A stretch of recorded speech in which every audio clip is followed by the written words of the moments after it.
그 교회도 이 주일 예배를 드리면 예배 찬송 부르는 게 한 합창단이에요.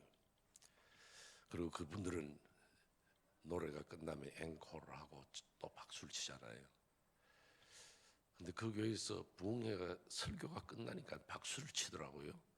그래서 이거 앵콜인가 싶어서 설교를 한 번 더 하려고 그러다가 하지는 않았습니다만, 오늘 여러분은 제가 이렇게 강단에 서자마자 박수를 쳐주셔서 너무너무 감사하고, 또 여러분들의 기도 덕분에 이렇게 목이 이만하게 된 것을, 제가 어디 가서 이렇게 아프거나 힘들어한 적이 없는데 이번에 제가 부흥회 스케줄을 너무 빡빡하게 잡았고 날씨가 별로 좋지 않아서 이렇게 목 감기가 들고 힘들었는데, 여러분의 기도에 하나님께서 은혜를 베푸셔서 이렇게 이만큼 되어 여러분에 서게 된 것을 감사하게 생각합니다. 끝까지 기도해 주시고, 또 전 걱정 안 합니다. 제가 목이 아파서 설교를 못하면 목사님 대신해서 하시면 또 되니까 저는 걱정 안 하고 우리 축복 기도하고 시작하겠습니다. 아버지 하나님, 사랑하는 성도들이 귀한 예물을 드렸습니다. 이 땅에서 우리가 물질을 얻기가 얼마나 어려운데 하나님 앞에 귀한 예물을 드리는 이 귀한 성도들 주께서 기억하여 주옵소서. 아버지 하나님, 저들이 은혜 받기 위해서 과거에 베푸신 그 은혜가 감사해서 이번 성회에 내가 하나님을 향하여 이러한 결단을 드립니다 하고 도전하는 이 아름다운 모습을 주께서 꼭 기억하여 주시고, 무엇을 원하든지 무엇을 생각하든지 아버지의 뜻대로 온전히 이루는 축복받은 가정들, 개인들 되게 하여 주옵소서. 이 성회 시작부터 마칠 때까지 하나님 함께 하시기를 원하오며 예수 그리스도 이름 받들어 기도 올려옵나이다. 아멘. 여러분들이 기억하실지 모르겠습니다만은 1992년에 한국과 또는 미국, 캐나다가 대단히 시끄러운 적이 한 번 있었습니다. 그것은 바로 다미선교회라 그래서 다가올 미래, 그 사람들이 1992년 12월 31일 날 예수님 오신다 그래서 온 교회가 시끄러웠습니다. 물론 예수님 오시지는 않았습니다만은, 그러나 그것이 참 우리에게 시사하는 바가 큽니다. 저는 시한부 종말론자는 아닙니다. 근데 제 마음은 그때 그 1992년 12월 31일 예수님이 오셨더라면 얼마나 좋았을까 하는 그 생각을 합니다. 왜냐하면 오늘 세상이 돌아가는 게 너무 악하고 더럽고 추악해서요. 사실은 살아가기가 두렵습니다. 이제 1년 뒤에는, 10년 뒤에는 또 무슨 사건이 일어날까? 여러분 신문을 보셨죠? TV에 뉴스를 보세요. 별의별 사건들이 있습니다. 자식이 부모를 죽여요. 부모가 자식을 죽여요.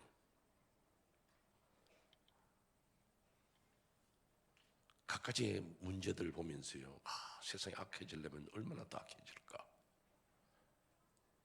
그것은 세상이라 그러십시다. 교회도 점점 문제를 안고 있습니다. 요즘 한국 교회도 시끄럽지만은 그냥 일반적인 면으로 볼 때에도 벌써 교회에 유언주의랄 게 없는 교회가 얼마나 많은지 모릅니다. 어떤 분은 한 70%가 유언주의랄 게 없다 그래요.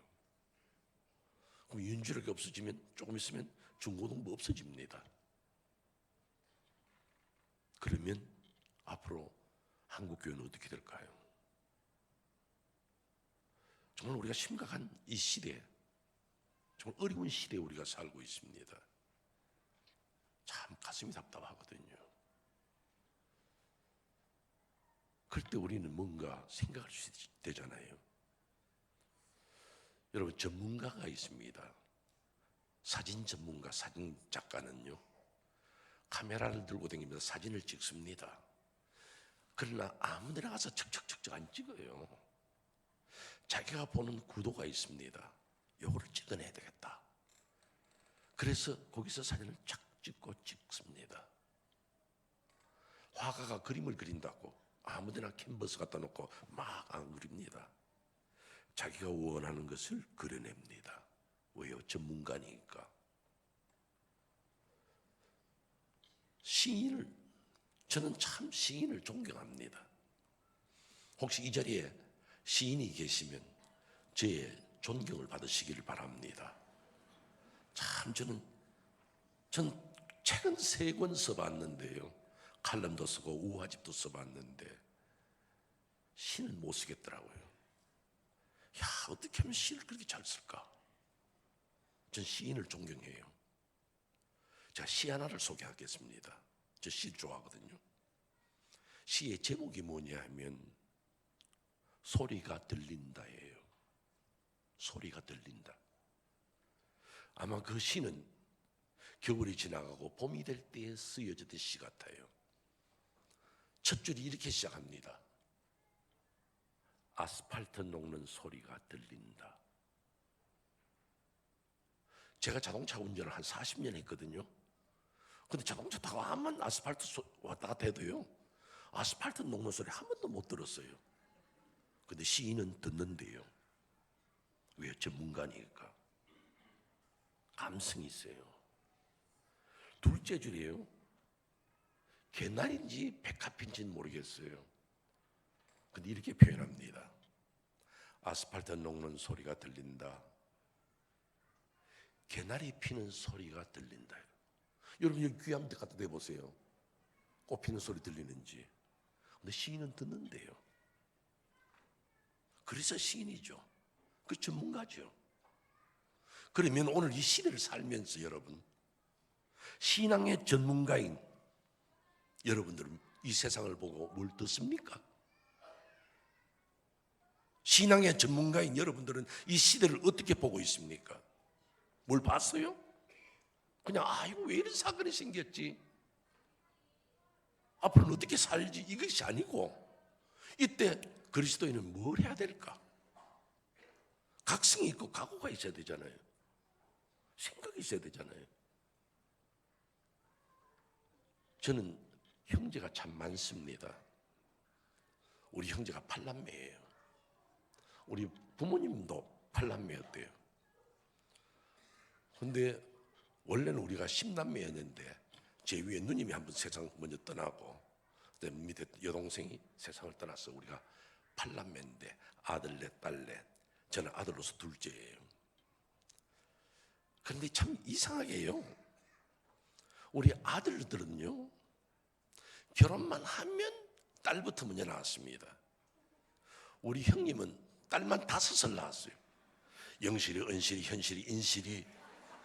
그 다음에는 이름을 못 짓더라고요. 그냥 그만 낳으라고 똘이라 그랬다 그러더라고요. 제가 결혼했죠. 저도 딸 낳았습니다. 그 정실이. 그다음 아들 낳고 또 딸 낳았어요. 또 신실이. 그래서 우리 그랬습니다.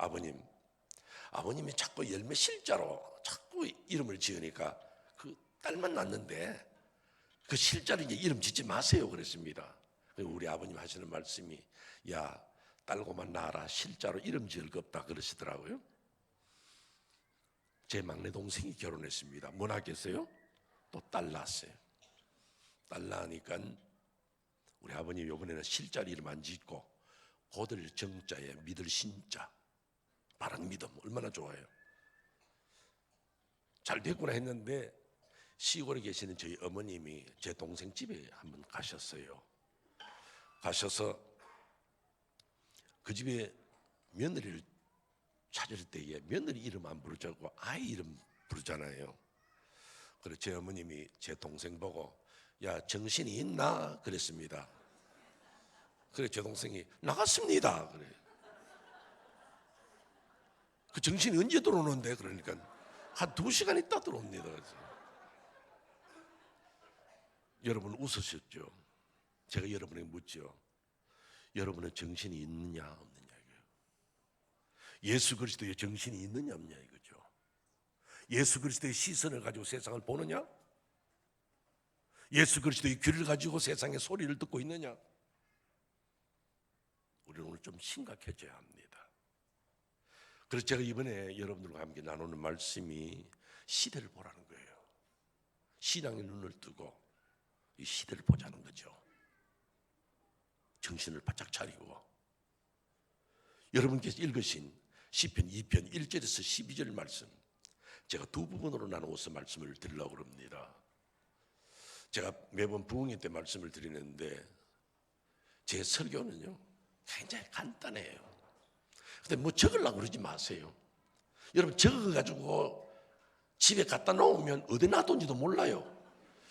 그때 내가 설교를 적었는데 그게 어디 갔지? 공책도 잊어버렸는데 뭐 적지 마세요. 그냥 목사 얼굴 쳐다보고 그냥 설교만 들으세요. 제가 오늘 두 가지 말씀드리는데 첫째는 뭐냐면 1절에서부터 3절 말씀 통하여서 이 시대의 징조입니다. 오늘 이 시대를 우리는 말세라고 그러는데 이 말세, 신학적으로 말하면 몇 가지 말합니다. 이스라엘 민족, 유대인들이 회개하면 주님 오신다. 온 세상에 복음이 전파되면 주님이 오신다. 난리와 전쟁과 기근과 지진과 각가지 재난들을 볼 때에 주님 오신다. 그런 이야기 하지만은 전 거기서 말씀하는 건 본문에서만 이야기합니다. 우리가 살아가는 이 시대의 징조가 어떠냐? 두 가지입니다. 첫째는 1절인데요. 어찌하여서 헛살을 경영하는 얘기예요. 헛된 일을 꿈꾸고 살아가는 것이 오늘의 시대예요. 종말의 시대는 다 그런 것 같아요. 여러분, 헛되다는 말이 뭐예요? 내가 농사를 지을 때에 땅을 갈고 김을 메고 씨를 뿌리고 비료를 주고 했는데 그 해 잘 자라는 것 같더니 갑자기 비가 와가지고 다 폐농이 돼버렸어. 가뭄이 와서 하나도 거둘 게 없어. 그럴 때 뭐라 그럽니까? 금년 농사 헛지었다 그럽니다. 내가 자녀를 낳고 길렀습니다. 얼마나 정성 들여서 학원에 보내고 이렇게 저렇게 훌륭한 인물로 길러놨는데 이놈 결혼하더니만 부모를 모른 채 자식 농사 헛지었다 그럽니다. 그 허탈감 얼마나 안타까워요. 우리 뭔가 수고해서 얻은 것이 있어야 됩니다. 아이가 해변가에 나갔습니다. 모래사장에서 모래를 한 움큼 쥐었습니다. 쥐면 쥐일수록 모래는 손가락 사이로 빠져나가 버리고 손 펴보면 모래는 없어. 나는 분명히 쥐었는데 어느 순간에 사라져 버렸어요. 우리가 인생을 살면서 내가 수고한 보람이 어떨까? 내가 애썼던 것이 과연 유익하게 내게 돌아왔을까? 오늘 여러분 자신을 돌아보는 거예요. 내 살아온 생애가 어땠는가요? 여러분들 중국의 모택동 아시죠? 모택동은 중국에서는 최고의 어른입니다. 국부라 그러죠. 진시황 이후로 그 큰 중국을 하나로 만든 사람이 모택동이에요. 그에게 권력이 있습니다. 물질이 있습니다. 다 가졌어요. 그가 죽기 얼마 전에 중국인민당 대회가 모였습니다. 그래서 자기는 주석단이 앉아 있었습니다. 뒤에. 그럼 각성에서 온 사람들이 전부 다 이런 보고 저런 보고를 다 합니다. 근데 모택동이가 뒤에 앉아 있다가 메모지를 꺼내서 뭔가 좀 걱적하고 섰습니다. 그러다가 그걸 구겨가지고 쓰레기통에 내버렸습니다. 당대회가 마치고 다 사라졌는데 신문 기자들이 그냥 있겠어요? 모택동이가 저기다 뭘 썼을까? 앞으로 공산당의 장래를 썼을까? 자기를 위해 썼을까? 누구를 위해 썼을까? 뭘 썼을까? 궁금하잖아요. 기자들이 뛰어 올라와서 쓰레기통에서 뒤졌습니다. 거기에 이렇게 쓰여 있었다고 합니다. 나는 우주 한가운데 적막하게 홀로 놓여 있다. 만약 조물주가 있다면 나는 어디로 갈꼬? 자기는 권력이 있습니다. 돈이 있습니다. 그래도 중국 땅에서 자기가 가질 수 있는 건 다 가지고 있는데 지금 자기도 죽음을 내다보고 살아갈 때에는 자기의 과거의 모든 시간들이나 물질들이 자기를 따라와 줄 것인가 이거예요. 뭘 위해 살아왔냐 이거죠. 오늘 우리가 사는 부부 사이도 그렇잖아요. 뭐 나는 당신 없으면 못 살아, 당신 없으면 못 살아, 나 당신 죽으면 나다 따라 죽을래 하지만은 실제로 한 사람이 먼저 땅 파고 들어가 보세요. 누가 들어가라고 그러면 들어가는가? 아무도 따라 들어갈 사람 없습니다. 죽을 때는 나 혼자 죽는 거예요. 어떤 상황에 딱 부닥치면 나 혼자서 결정하고 나 혼자서 뭔가 판단해야 되고, 그럼 내가 지금까지 사랑했던 거, 지금까지 내가 수고했던 거 일단 무위로 돌아가는 거예요. 얼마나 아쉬워요. 내 인생을 왜 그렇게 살았을까? 그런데 사실 그보다 더 중요한 이야기 있습니다. 두 번째 이야기예요. 만약 조물주가 있다면, 모택동은 공산주의자예요. 모택동은 유물론자예요. 하나님 없다고 말한 사람입니다. 하나님 없어, 신은 없어 그랬습니다. 그런데 말입니다, 만약에 자기가 죽었다가 눈을 딱 뜨는데 하나님이 있다 그러면 어떻게 될까 이거야. 지금도 자기는 하나님 없다고 믿는데 만약에 하나님이 있으면 너는 어떻게 될까 이거예요. 이게 괴로운 겁니다, 여러분. 내가 지금까지 뭔가 부르짖고 이념을 말했고 사상을 말했고 물질을 말했고 내 영광과 명예를 말했지만은 삶의 어느 순간에 토막이 탁 치어지면 모든 것이 무위로 가는 거예요. 정말 내가 내놓고 자랑할 만한 것이 무엇이 있을까? 난 이것 얻기 위해서 수고했는데 당당하게 하나님 앞에 설 수 있다 생각하는 것들을 여러분 한번 생각해 보세요. 분홍신이라는 조그마한 동화가 있습니다. 안델센에 한 소녀가 길을 갑니다. 근데 그 쇼윈도우에 아주 예쁜 분홍신이 하나 놓여 있습니다. 너무너무 예뻐. 가지고 싶어. 그래서 가게 문을 열고 들어가서 주인에게 이야기합니다. 아저씨, 저 분홍신 얼마짜리예요? 내가 가질 수 있나요? 묻습니다. 그때 주인 아저씨가 너 그거 파는 거 아니야. 왜요? 저건 마술이 걸려 있어서 아무나 가질 수가 없단다. 그러니까 더 가지고 싶죠. 자기 달라 그럽니다. 안 돼. 어떤 마술인데요? 저 분홍신을 신고 춤을 추면 세상에서 가장 아름다운 춤을 춰. 그런데요, 그 대신에 문제는 뭐냐면 그 춤이 결코 멈추지 않는단다. 그럼 알아들어야죠. 근데 그 소년은 가지고 싶은 그 욕망에 억지로 받아냅니다. 신었어요. 그 신을 신고 분홍신을 신고 춤을 추니까요, 정말 세상에서 가장 아름다운 춤을 추고 많은 사람들의 박수갈채를 받습니다. 1시간은 출 수 있죠. 2시간은 출 수 있죠. 결국 그 소년은 쓰러지고 맙니다. 그게 우리 인생이에요. 우리가 그렇게 사는 거예요. 여러분도 그런 헛된 욕망, 헛된 꿈을 위해서 오늘 이 시대를 그냥 막 살아가는 거 아닙니까? 그리스도인은 그러지 말아야 하는데도. 그러면서 이제 두 번째입니다. 이 시대의 징조 두 번째가 뭐냐면 2절에서부터 3절 말씀이에요. 그들은 뭐냐면 적그리스도가 일어나는 겁니다. 2절에 보면 여호와와 그 기름 받은 자를 대적하며 그래요. 이 기름 받은 자라는 말이 뭐냐, 메시아예요. 헬라어로는 그리스도예요. 그리스도를 대적한다 이 말이에요. 그래서 말세에는 예수라고 자칭하고 제 이름 주라 자칭하고 내가 그리스도다 하는 사람들이 막 생기는 거예요. 그 말세 징조예요. 그런데 더욱더 문제가 되는 것은 뭐냐면 그들의 주장입니다.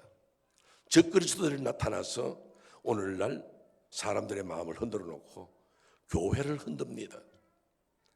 이단으로서만 나타나는 것이 아니고 사이비 종교로서만 나타나서 그런 것이 아니고 사람의 심성 속에 죄악된 것을 심습니다. 어떻게 해요?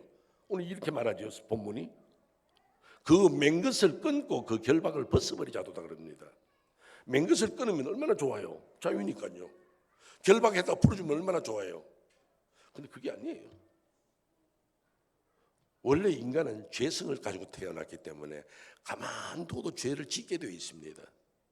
그래서 하나님께서 사람을 묶어두었어요. 뭐래요? 십계명과 계명과 율례와 규례로 묶어두었습니다.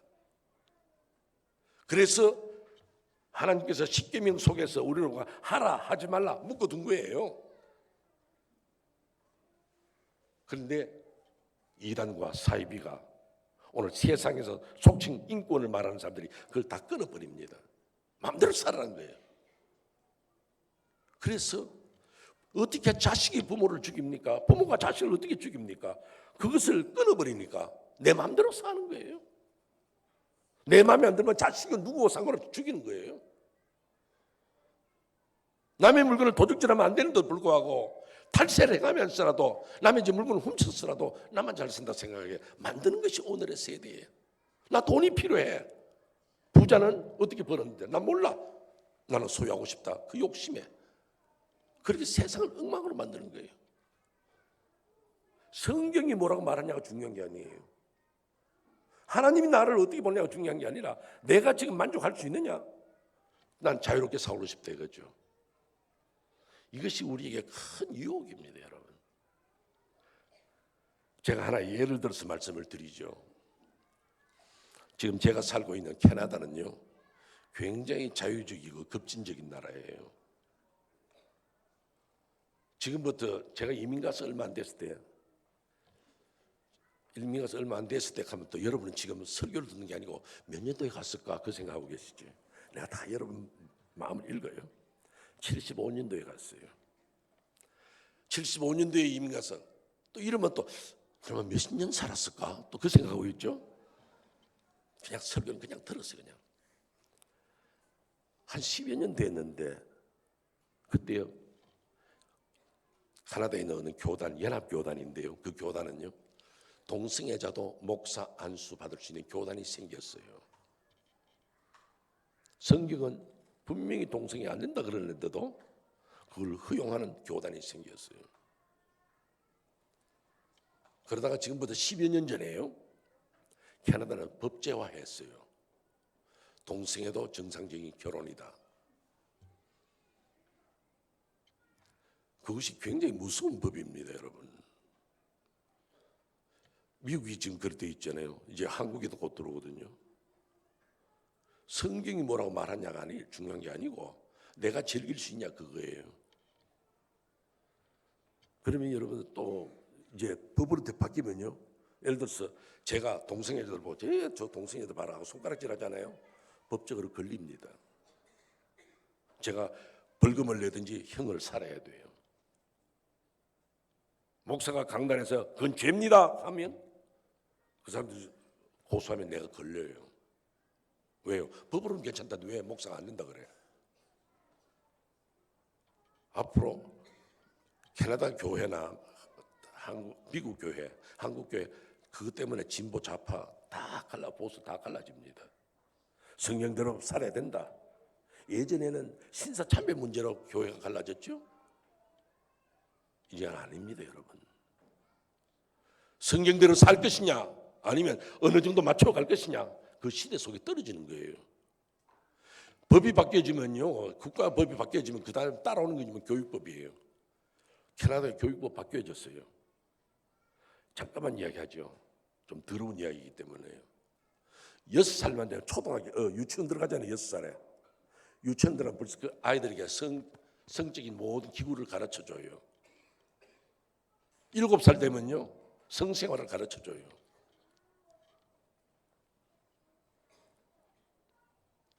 그런 시대 속에 살면서 여러분 세상이 왜 이렇게 더럽냐 그러시기만 하겠어요? 이때 그리스도인은 뭘 해야 될까? 우리는 이 시대의 소리를 들어야 돼요. 이 시대를 볼 줄 알아야 됩니다.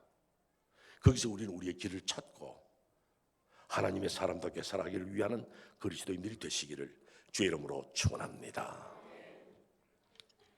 그럼 이제 두 번째 말씀이에요. 4절에서부터 12절 말씀인데 역사 속에 개입하시는 삼위 하나님입니다. 여러분 아시는 것처럼 하나님은 한 분이지만은 삼위 성부 성자 성령 삼위께서 역사 속에 개입합니다.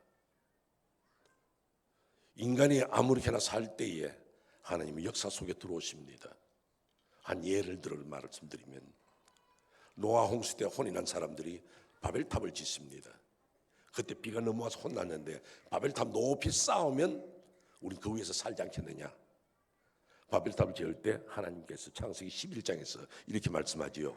우리가 내려가서 그래. 우리라 그래요. 하나님 한 분이지만은 우리. 근데 여기 시편 2편도 보면요. 우리가 나와요. 첫째는 뭐냐면요. 첫째는 성부 하나님. 4절에서부터 6절 말씀이에요.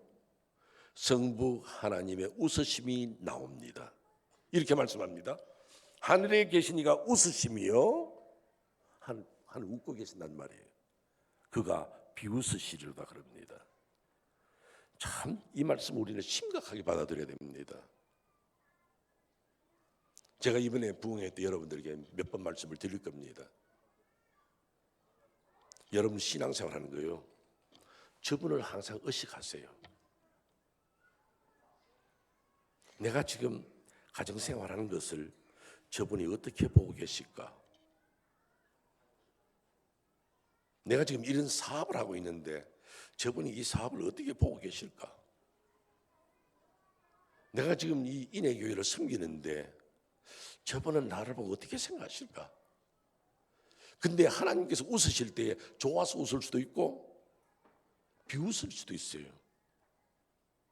이게 이 4절 뭐랍니까? 그가 비웃으시리로다 그래요. 그러면 인생 헛사는 거예요. 여러분이 아름답게 살면 하나님이 칭찬하고 축복하고 기뻐하실 것인데 비웃고 계셔. 살아봐. 미카엘의 미소라는 자그마한 이야기가 하나 있습니다. 천사장, 하나님의 심부름꾼 천사장 미카엘 천사가요, 하나님의 심부름을 맡아서 지상에 내려왔습니다. 하나님이 명령하시면 세상 세계국 다니면서 심부름을 하다가도 하나님의 명령이 없으면 구두 수선공이 되어서 남의 구두를 고쳐주고 있었습니다. 한번 구두를 탕통통통통 고치는데 어떤 사람이 그 구두 수선대다가 헌 신발 하나 텅 떨어뜨려요. 대번 봐도 이거는 고칠 게 아니야. 새거 하나 살 수 있는 게 낫지. 이걸 뭘 고치려고 그래. 그런데 이 사람이 신발을 텅 떨어뜨려 하는 말이, 이거 신발 이거요, 평생 안 떨어지도록 잘 고쳐주세요 그러더래요. 아니 어떤 신발인데 평생 안 떨어지도록 누가 그렇게 만들겠어요? 그럼 구두 장사를 다 망하게 해요? 근데 평생 안 떨어지도록 잘 고쳐달라 그러더래요. 그만 하나 새로 사신지 그 뭘 고쳐가면서. 그래서 도대체 이 사람이 평생이라 그러는데 이 사람이 어떤 사람인가 싶어서 저 얼굴 쳐다봤대요. 근데 천사장 미카엘의 눈에는요, 그 사람의 내일 죽을 사람이더래요. 내일 죽을 사람이 신발은 평생, 이제 그 신발 누가 안 떨어지면 누가 신을 거예요? 그 사람 죽었는데. 그걸 바라보던 천사장 미카엘이 빙그레 웃은 거예요. 인생아 인생아, 너는 내일 죽을 사람이면서도 신발은 평생? 그게 미카엘의 미소예요. 그 미카엘의 미소 같은 이야기를 하면요, 제가 잘 아는 집사님 한 분 계세요.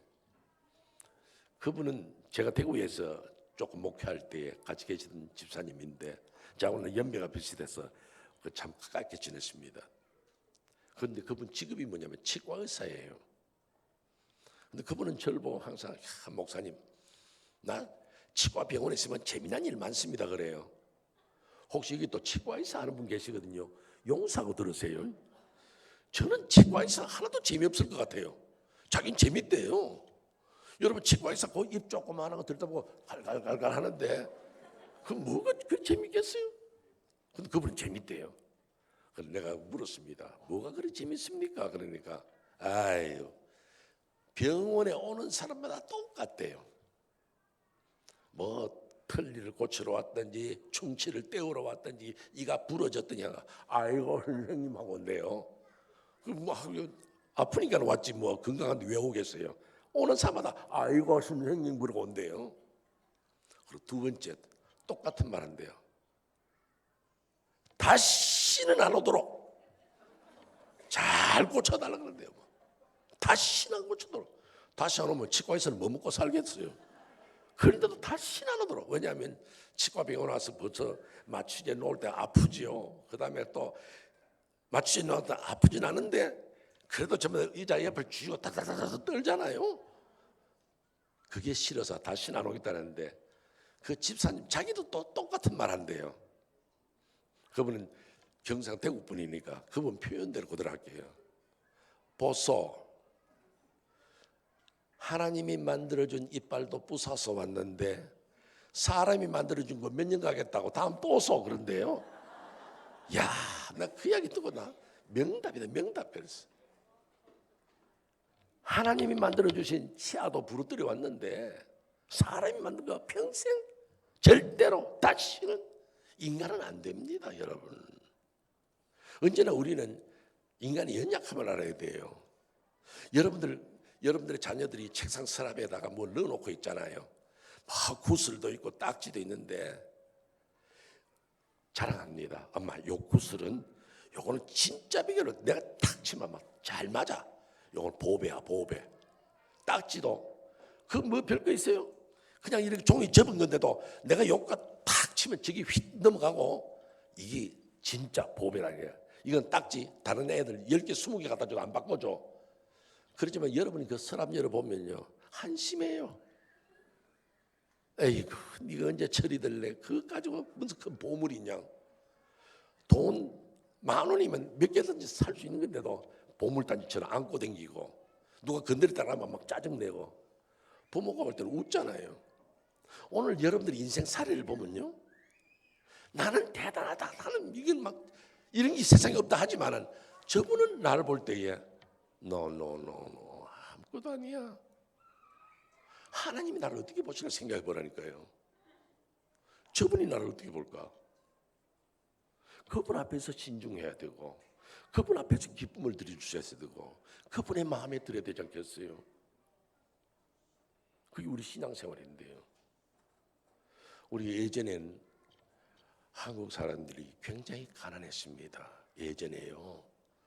저도 이제 나이가 들었기 때문에 자꾸 예전에 옛날 이야기를 하는 거예요. 여러분 나이가 들은지 안 들은지 구분하는 방법 가르쳐 드릴게요. 나는 지금도 아직 젊은 기분에 사는데 해도요 내 증세가 몇 가지 있습니다. 나이가 든 사람은요 주머니에 휴지가 많아집니다. 왜냐하면 자꾸 눈물 나고 콧물 나니까 휴지를 항상 예비해 놔야 돼. 그래야 대처할 수 있거든요. 여러분들도 내 주머니에 왜 자꾸 휴지가 많아지고 핸드백에 휴지가 많아지지 싶거든. 내가 늙었구나 그 생각하면 돼요. 젊은 사람들은 휴지 안 가지고 다녀요.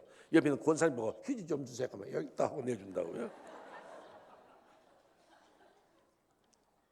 그리고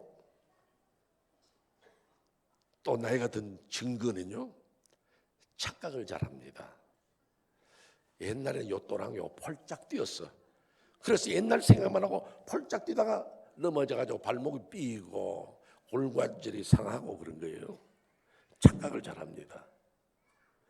그런데 그 중에서 제일 흔한 게 뭐냐면요 말할 때마다 옛날에 그래요. 예전에 우리 아버님 어머님들도 6.25 사변 때 때고 1.4 때 어때 그랬는데요. 젊은 사람들은요 옛날에 할 이야기가 없어요. 살아온 게 얼마 없으니까 우리 내년에 어디 갈래? 응? 어디 갈 계획을 좀 멀리 한번 잡아보자. 미래 이야기예요. 나이 든 사람이 옛날 이야기 하는데 저도 별 수 없이 옛날 이야기 하죠. 옛날엔요 참 먹고 살기도 힘들고 가난했거든요. 그런 거 다 이야기를 어떻게 하겠어요. 근데 그때 가지고 놀 게 없었어요. 오늘 놀이기구만 이야기합니다. 가지고 놀 게 없었는데 그냥 예를 들어서 남자애들은 그냥 막대기 치기 하든지 그건 돈 안 들잖아요. 나무 잘라가지고 뭐 튕기면 되니까. 그리고 제일 많이 한 게 말타기.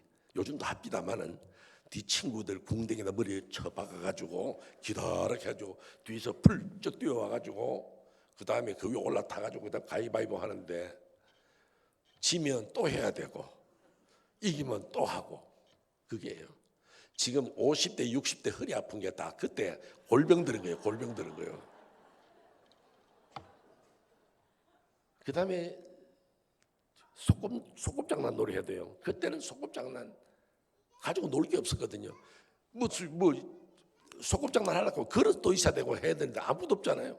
그러니까 사금팔이 유리 조각 쪼개진 거, 그릇 쪼개진 거 그거 가져와가지고 먹지도 못하는 모래를 담아가지고 흙을 담아가지고 막 먹는 척하고 그래가지고 이제 네가 엄마 해라, 네가 아빠 해라 해가지고 뭐 회사 갔다 왔어, 갔다 왔다 그러고 뭐 그런 식으로 놀았어요. 여자애들도 놀 게 없었어요. 여자애들도 놀 게 없어가지고 이제 고무줄 이런 거 하나 해가지고 그다음에 이제 바닥에다 놓고 노래 불러가면서 왔다 갔다 하다가 이제 점점 올라가잖아요. 나중에는 막 다리에 올리려고 막 치마야 벗어지든 말든 막 다리 올려 펄떡거리면서 했어요.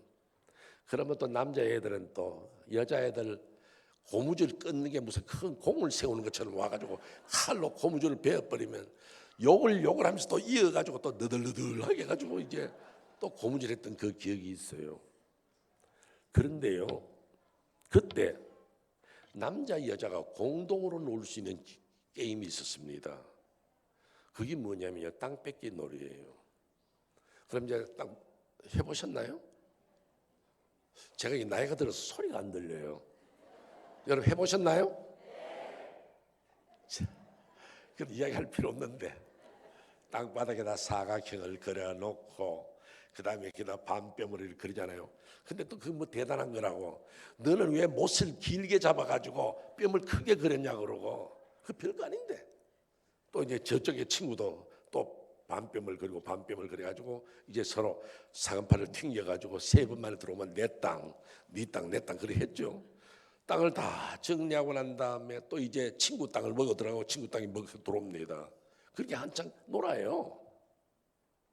한참 놀다가 선생님이 종을 땅땅 치면서 들어오너라 그러면요 또 그냥 안 들어가고 또 발로 또 다 지우고 들어갔어요. 나 왜 그런지 모르겠어요. 그 땅을 차지하려고 노력을 했지만은 선생님이 들어오라 그러면 다 두고 가는 거예요. 제가 왜 이 말씀한지 아세요? 오늘 여러분들이 내가 땅을 얼마나 샀다, 아파트를 2채 샀다, 우리 딸 뭐 해줬다 자랑하지만은 하나님이 종을 땅땅 치면서 들어오너라 그러면요 다 두고 가야 돼요. 하나님, 나 이거 아파트 이거 산지 얼마 안 됩니다. 아직도 몇 번 자보지도 못했는데 지금 난 못 갑니다. 그게 돼요? 뭐 하나님, 나 우리 아들 아직 장가도 못 보냈어요. 들어와. 주께서 문을 여실 때 내 영혼 들어가겠네. 내 영혼 들어가는 거지 보따리 못 들고 갑니다 여러분. 근데 여러분이 다 이 땅에서 성공해서 잘 살았어, 잘 먹었어 자랑할 때 하나님이 빙그레 웃으면서 누가복음의 부자 보고 뭐라고 하시죠? 오늘 밤 내가 네 영혼을 부르면 네가 어떻게 되겠냐. 그 제가 여러분 말씀드리잖아요. 오늘 여러분들 그냥 즐기지만 말고 저분은 나를 어떻게 보고 계실까? 나는 평생 이렇게 살고 싶지만은 하나님 내 인생에 한 토막을 탁 치고 끝! 그러면 끝이에요. 그때는 아무 말릴 수가 없어. 내가 어떤 변명을 해도 하나님은 끝이야. 들어와. 누가 맡겠습니까? 누가 감당하겠습니까? 시간이 많이 없기 때문에 두 번째, 이제 7절에서부터 9절 말씀, 성자 예수 그리스도의 심판이 나옵니다. 심판주 예수 그리스도 하늘에 계시니가 웃고 계시다가, 성부 하나님 웃고 계시다가 이 인생 안 되겠다 싶으면 심판이 오는 거예요. 이 말씀을 심각하게 받아들이세요. 여러분은 예수님의 두 가지 모습을 알아야 됩니다. 하나는 뭐냐면 초림으로 오신 예수님, 지금 이 땅에서 33년간 우리와 살아주신 그 예수님은 사랑의 주님, 이해의 주님, 용서의 주님. 그래서 우리가 기도하면서 용서해달라면 용서해 주셨어요. 우리를 불쌍히 여겨달라면 불쌍히 여겨주셨어요. 그러나 재림의 예수님은 심판주이기 때문에 그때는 사랑도 없고 용서도 없고 이해도 없고 아무것도 없어요. 심판하시려고 하는데 주여 용서하여 주옵소서. 옛날에 용서해 주시지 않습니까? No. 이제는 심판밖에 없어. 결정적인 겁니다, 여러분. 그때는 무슨 변명과 핑계가 필요 없어요. 하나님이 끝장을 내는 거예요. 왜 웃고 계시는 거예요? 비웃고 계시다가 볼 때 이제는 안 되겠다 싶으면 끝을 보는 거예요. 아마 여러분들 가운데는 젊은 분들은 목사님, 저는 그래도요 아직도 안 젊습니까? 그러니까 조금 시간을 두죠. 아주 젊으니까요. 그리고 또 죽을 때 십자가상의 강도는 죽기 전에 회개하는 게 되던데 아직은 조금 더 살다가 그때 뭐 회개하고 돌았으면 안 되겠습니까? 천만의 말씀이에요. 여러분 노회 아시나요? 지금 교회가 있잖아요. 인해교회 있잖아요. 인해교회와 교회가 모이면 노회가 돼요.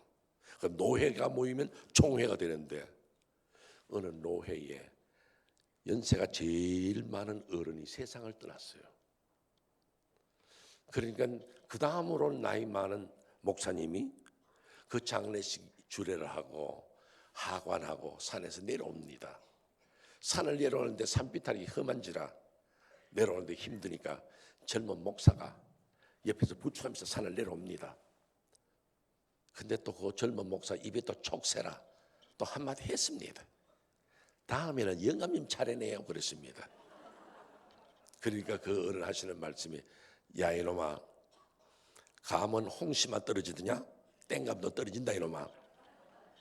여러분 죽음 앞에는요 나이가 없어요. 순서가 없어요. 부르면 가는 거예요 여러분. 제가 오늘 저녁에 제가 부족한 사람의 작은 간증 하나 하죠. 저는 사람들이 물으면 뭘 좋아하냐 그러면요 저는 잠을 좋아한다 그래요. 전 잠이 그렇게 좋아요. 그래서 어디 틈만 있으면 잡니다. 목사님 그 토론토에서 여기까지 오는데 비행기 한 14시간 타거든요. 그걸 어떻게 타고, 제가 금년만 해도 지금 3번 왔거든요. 그걸 어떻게 타고 왔다 갔다 합니까? 그러건 왜 비행기 타면 얼마나 좋은데 비행기 타면 밥 주지, 영화 보지, 잠 마음대로 자지, 누가 뭐라 하는 사람도 아무도 없잖아요. 비행기만큼 재밌는 게 없다 그래요. 그리고 이 촌 사람이 언제 비행기 타봐. 그렇게 내가 비행기 안에서도 자고 난 틈틈이 자요. 너무 잠을 좋아하니까 때로는 성경 읽다가 마음에 걸릴 때가 있어요. 잠언 6장에 보면 좀 더 자자 좀 더 졸자 하는 거는 하나님이 야 김 목사 너보고 하는 소리다 그래요. 왜냐하면 제가 목회하면서 제가 잠을 많이 못 자니까 틈새만 있으면 잠을 자려고 그래요. 그렇게 그 말씀 뭐냐면 제가 잠을 자면요 그대로 골아떨어져요. 자다가 거의 깨질 않습니다. 그런데 제 기억으로는 2번 깬 적이 있어요. 한 번 뒤에 허리가 아팠어요. 왜 허리가 아팠느냐 하면 나중에 보니까 그 집 구두로 이렇게 꺼졌더라고요. 그걸 모르고 잤으니까 이 근육이 처져가지고 이게 아파가지고 제가 한번 깬 적이 있어요. 근데 제가 토론토에서 목회하는데 자다가 깼어요. 왜요? 허리 뒤가 아파가지고. 그래서 옛날 생각에 옛날에 그 구두 꺼진 집인데 혹시 우리 집에 이게 내가 지금 깔고 자는 이 매트레스가 너무 오래돼가 그런가 싶어서 매트리만 좀 이렇게 눌러보니까 판판해요.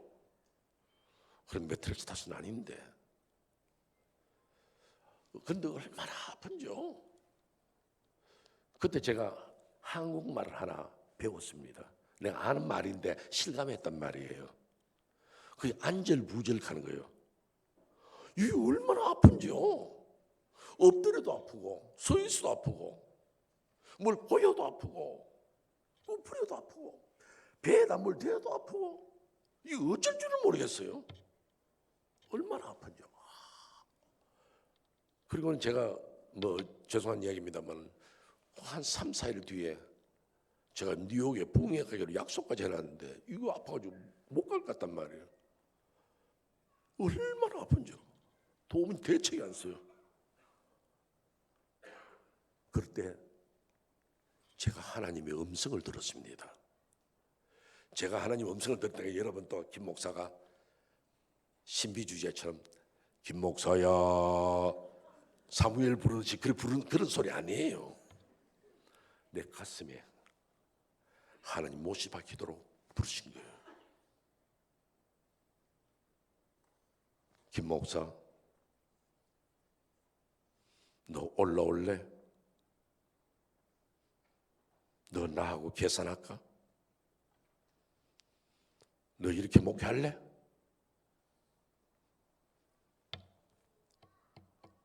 그 말씀을 듣는데요, 찔해요. 너 올라올래? 끝내겠다는 거예요. 너 나하고 계산할까? 너 나하고 계산할까? 그 말은요, 옛날에 장사하는 어른들이 하루 장사 끝내면 그 장보입니다 줄을 쫙 끊고 그 주판 가져와가지고 탁탁 치고는 1전 놓고 2전 놓고 하잖아요. 그게 연상이 되면서 김경진의 인생 장보에다 줄을 쫙 끊고 이제 네가 뭘 했고 내가 네게 뭘 말했고 너는 어떻게 행했고 안 했고 계산하자는 거야. 한마디로 말하면 너 이렇게 목회할래? 너 목사 맞아?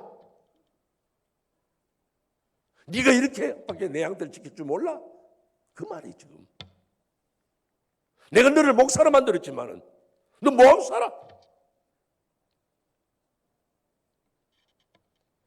그 음성을 듣는데요, 얼굴에서 식은땀이 쫙 흐르는데요. 이제 끝났구나. 너 올라올래? 올라가면 어떡해요 이제는? 계산 끝난 거 이미. 내가 하나님 앞에 무슨 변명을 해도요, 하나님 알아요. 하나님 우리 교회 그 집사했지요. 하나님 우리 그 교회 권사했지요. 하나님 우리 교회 그 장로했죠. 얼마나 속색인지 하나님 알고 있어요. 그거. 그런 사람임에도 불구하고 너는 이것밖에 못했냐는 말씀이에요. 내가 뭐라 그러겠어요 여러분? 거기에는 핑계가 필요 없어요. 변명이 필요 없어요. 저분 알고 있어요. 좀 이미. 너 올라와서 나하고 계산하자 할 때는 이미 다 끝난 거예요.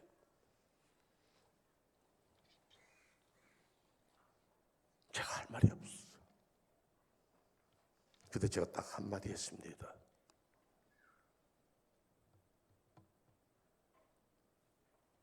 아버지, 잘못했습니다.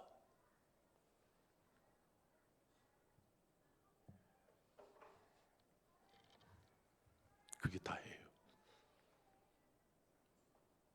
그래서 지금까지 저를 용서하시고 오늘까지 강단에 서게 한 거예요. 딱 한마디. 여러분의 인생은 여러분이 제일 잘 압니다. 나는 오늘 하나님 앞에 뭐라고 말할까? 오늘 밤에도 여러분들이 부름을 받는다면 당당하게 설 수 있겠습니까? 여러분 인생을 돌아보는 이 밤 하나님 앞에 신중하게 서 계시길 바랍니다. 마지막 세 번째 말씀이에요. 10절에서부터 12절 말씀입니다. 성령 하나님의 호소입니다. 먼저는 소개부터 하죠. 우리 그리스도인은 그럼 어떻게 살아야 되느냐? 11절입니다. 여호와를 경외하며 섬기며 떨며 즐거워할 자다. 이것이 우리의 목표예요. 우리 성도의 삶이라는 것은 이 시대에서 어떻게 살아가느냐? 여호와를 경외하는 성도, 여호와를 섬기며 그분을 두려워하고 그분 안에서 즐거움과 기쁨으로 사는 것, 이것이 우리의 삶의 목표예요. 우리 그렇지 않아. 그럼 어떻게 해야 돼요? 끝내자는 거죠. 김 목사도 그렇게 살았어요. 진정으로 여호와를 섬겼느냐? 진정으로 여호와를 경외했느냐? 그럼 하나님이 다 그만두라 이거죠. 너 아니라도 목사할 사람 많아. 그런 하나님의 책망 앞에 누가 서겠습니까? 제가 목사가 아니고 직장인이나 합시다. 제가 예를 들어서 이야기합니다. 제가 회사에서 퇴근해서 들어옵니다. 가방을 들고 덜렁덜렁 들어오는데 우리 집 골목에 붕어빵 아저씨가 있어요. 들어오니까 마치 빵 굽고 있어요. 아이고, 오늘 장사 잘 됐습니까? 예. 김생님 퇴근하고 돌아오십니까? 예. 오늘 장사 잘 됐어요. 뭐 그렇게 잘 됐습니다. 괜찮아요. 그래서 오늘 수고하세요 하고 딱 들어가려는데 그 붕어빵 아저씨가 제게 이야기합니다. 김 선생, 예, 오늘 또 우리 동네에 또 활극이 일어났습니다. 그래요. 나는 눈앞이 캄캄한 거예요. 또 이제 우리 집에 이놈 지새끼가 또 사고를 쳤구나. 남이 유리창을 깼냐, 가게 가가지고 무슨 난동을 피웠냐. 나 이제 속상해서 못 살겠어요. 다른 동네로 이사를 가든지 내 이놈 오늘은 작사를 내야 되겠다. 그 생각으로 집에 들어갑니다. 가방을 내 동댕이 쳐놓고 막대기 하나 들고 방을 들어갑니다. 우리 아들은요 벌써 지가 저지른 사고를 알기 때문에 방에서 벌벌 떨고 있습니다. 그럼 입장 제일 곤란한 게 누구예요? 제 아내예요. 성령께서는요 성자 예수 그리스도의 심판을 막기 위해서 우리를 보지 호소하는 거예요. 이것이 성령님의 호소예요. 10절에서부터 12절인데 제 아내가 제 막대기를 든 손을 잡고 말합니다. 우리 아들은 벌벌 떨고 있고요. 제 아내가 제 손을 잡고 말하죠. 여보, 아이들이 자랄 때 다 사고 치는 법이요. 개구쟁이 다른 집 아이들은 안 그렇소? 아이들 다 사고 치면서 자라는 거지 뭐 언제나 뭐 얌전하게 그렇게 있겠어? 그리고 내가 오늘 내서 이야기하는데 나는요 여고 때나 처녀 때나 사고 한번 친 적이 없어요. 그럼 이 자식이 누구 자식이요? 나는 그런 사고를 친 적이 없는데 당신 닮은 자식인데 왜 당신을 당신 자식 죽이려고 그래? 남편이 입을 막고 그 다음에는 아들 보고 이야기하지요. 이놈아, 아빠한테 잘못했다 그래. 아빠한테 잘못했다 그래. 이게 성령님의 호소예요. 원래 우리는 여호와를 경외하며 섬기며 그렇게 바르게 살아야 되는데 그러지 않으니까 성령께서 뭐라고 하십니까? 12절이에요. 그 아들에게 입맞추라 그래요. Kiss the son. 그 아들에게 입맞추라는 거예요. 여기 입맞춘다는 말은요 두 가지의 뜻을 가지고 있습니다. 하나는 환영이에요. 탕자가 집을 떠났다가 아버지께로 돌아올 때에 아버지가 그 아들과 입을 맞춥니다. 환영해요. 잘 돌아왔다 잘 돌아왔다 입 맞춘 거예요. 다른 하나는 입 맞춤을 해서 속죄를 원하는 거예요. 전쟁에 진 장수가 전쟁에 진 임금이 전쟁에 이긴 왕에게 가서 장군에 가서 그 발에 입을 맞추고 우리가 잘못했습니다 하고 비는 거예요. 여기 키스더선 그 아들 입 맞추라는 건 뭡니까? 바로 우리가 누구와 입을 맞추고 있었고 우리가 누구에게서 항복하고 그와 잘 지내려고 했던가. 실제로 성경에 보면요 잘못된 입 맞춤이 많았습니다. 호세아에서 보면요 송아지와 입을 맞췄다 그래요. 그건 바로 우상을 섬겼어. 물질이 우상이었고 자식이 우상이었고 세상 재미가 우상이었어요. 그것들과 입 맞추고 행복하게 살라고 그랬어요. 잘못이었어요. 잠언에 보면 창기와 입을 맞춘다 그랬어요. 세상 향락과 즐기는 것 그거와 입 맞추고 행복하게 산다 말했으나 저분은 웃고 계셨어. 근데 진정으로 오늘 우리는 예수 그리스도에게 나와서 그 아들 예수 그리스도 입 맞추는 성도가 되시기를 바랍니다. 거기에서 속죄함이 있고 거기에서 새로운 시대가 열리는 겁니다. 누가복음에 한 여인이 나타납니다. 성경에 보면 많은 사람들이 예수에게서 고침을 받든지 구원을 요청할 때 어떻게 합니까? 나사렛 예수여 날 도와주소서, 다윗의 자손여 날 구원하소서 그러잖아요. 그런데 이 여인은 어떤 여자인지 모릅니다. 성경학자들은 그 여인을 창기라고 말하기도 합니다. 상관없습니다. 그런데 이 여인이 예수 앞에 나올 때에는요, 누가복음을 자세히 보세요. 그냥 나와서 주님 날 고쳐주소서 안 합니다. 주여 날 구원하소서 그렇게 안 합니다. 내가 어떻게 감히 예수의 발 앞에 나가, 나 같은 죄인이. 그래서 예수의 뒤로 왔어. 예수의 뒤로 옵니다. 앞으로 못 나가요. 앞으로 나갈 만한 자신도 없어요. 내세울 것도 없어요. 예수의 뒤로 와서 발곁에서 그냥 서 있습니다. 이렇게 해달라 저렇게 해달라 할 말 없습니다. 발곁에 서서 울었습니다. 말 한마디 하나. 그에서 흘리는 눈물이 방울방울 떨어지면서 예수의 옷을 적십니다. 예수의 발을 적십니다. 얼마나 울었으면 발을 적시게 될까요? 그리고는 그 여인이 꿇어앉아서 예수의 발에 입을 맞춥니다. Kiss the sun. 오늘 여러분이 과거에 어떻게 살았는지 난 모릅니다. 저는 오늘 목사님도 처음 만났는데 내가 여러분들 알겠어요. 난 여러분이 어떤 가정을 가지고 있는지, 어떤 직업을 가지고 있는지, 어떤 남편과 어떤 아내와 사는지 난 모릅니다. 그러나 저분은 알아요. 그리고 저분 앞에서 여러분은 어떻게 살았는지를 여러분이 알잖아요. 그럼 오늘 밤에 여러분들 주님하고 이야기하세요. 주님이 웃고 계셨다면 주님의 그 웃음을 확인하세요. 나를 보고 기뻐하셨을까? 아니면 나를 비웃고 계셨을까? 미국의 유명한 목사님이 계십니다. 무디 목사님.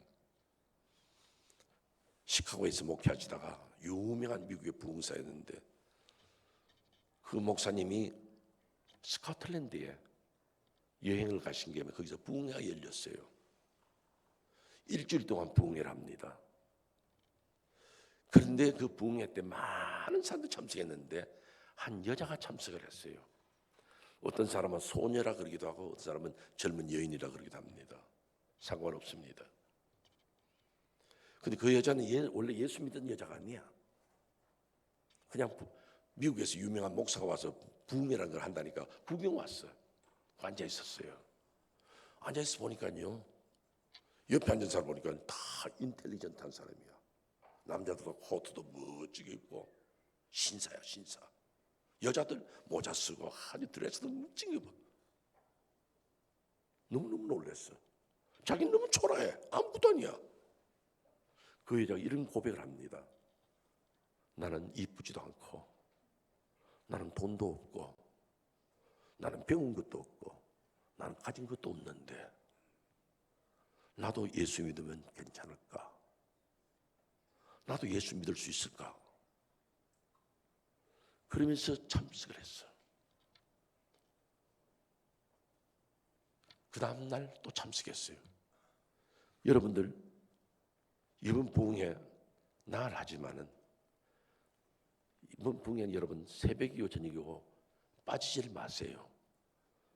이 여자가요, 그 일주일 동안 한 부흥회 한 번도 안 빠졌어. 여러분 이번 부흥회 빠지지 마세요. 아멘 해놓고도 내일 아침에 안 나올 사람이 있는 줄 압니다. 어쨌든 이 여자도요, 둘째 날 참석했어요.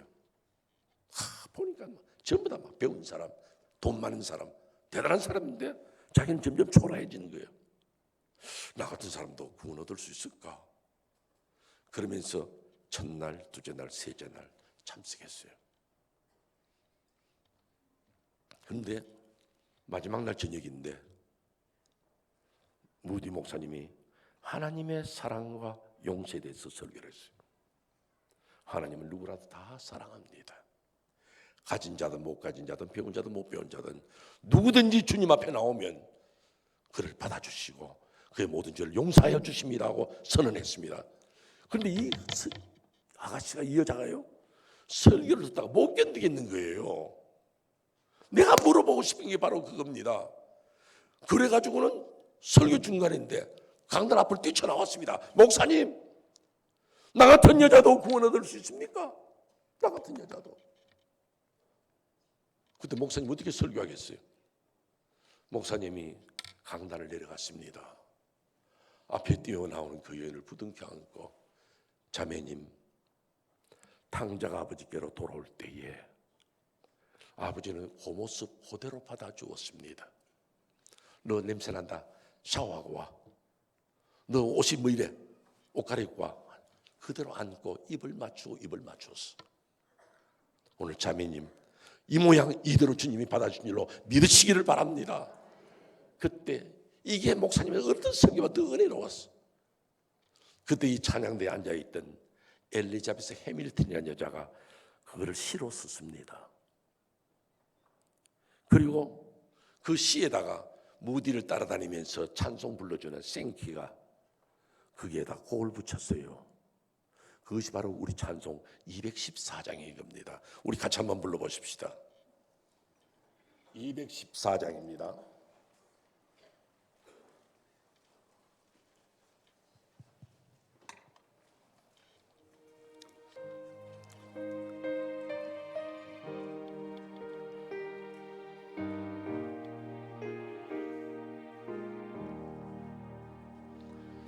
나 주의 도움 받고자 주 예수님께 빕니다.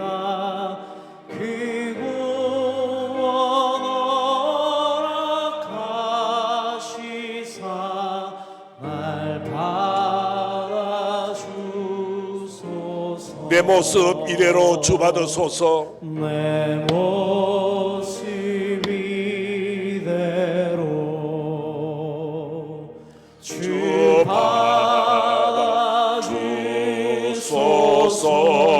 받아주소서. 날 위해 돌아가신 주 날 받아주소서.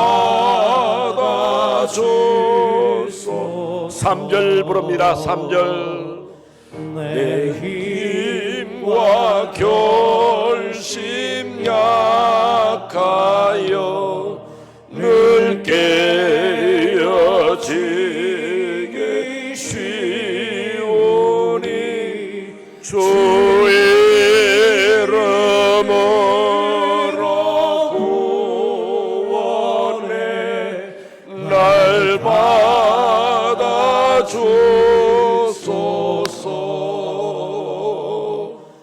내 모습 이대로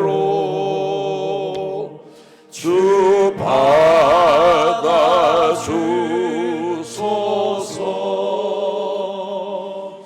날 위해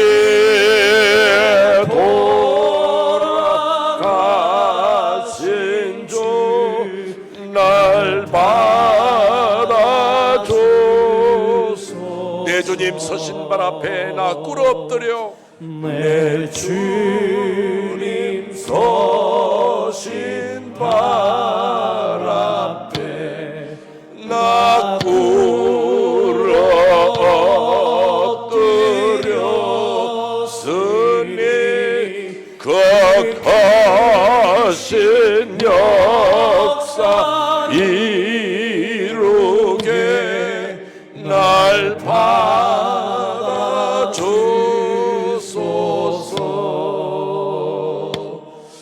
내 모습 이대로 주 받아주소서.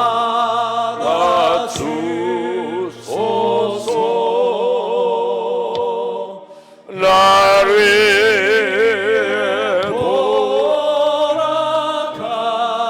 돌아가신 주 날